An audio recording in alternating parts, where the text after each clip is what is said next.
Alors, aujourd'hui, on va parler de l'obéissance à la voix de Dieu.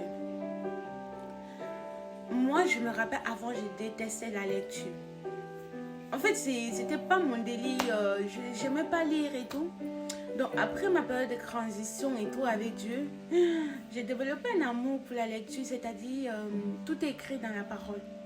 Lisez, lisez, en fait, répétez les versets. Vraiment, je me rappelle le verset qui a transformé ma vie, qui a fait en sorte que je vois des choses, mais clairement comme ça. C'était le verset, c'est Ésaïe.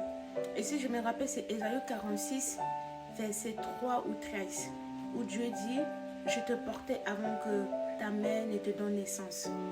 Donc, c'est-à-dire, quand j'ai compris vraiment ça, parce que quand vous lisez la parole de Dieu, demandez au Saint-Esprit de vous aider à comprendre, en fait, à édifier votre âme, parce que la parole de Dieu, c'est la nourriture spirituelle.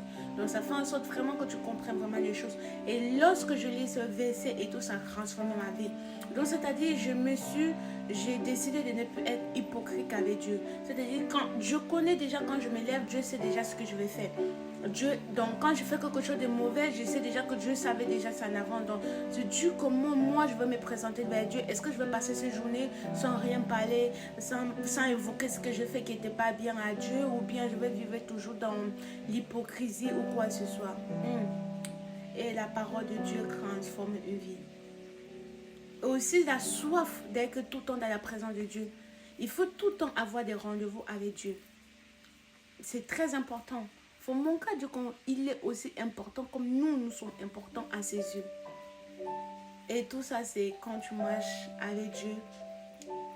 En fait, le Saint-Esprit trouve les choses comme ça. Cherchez Dieu. Tout est écrit dans la parole. Ésaïe 46 a changé ma vie.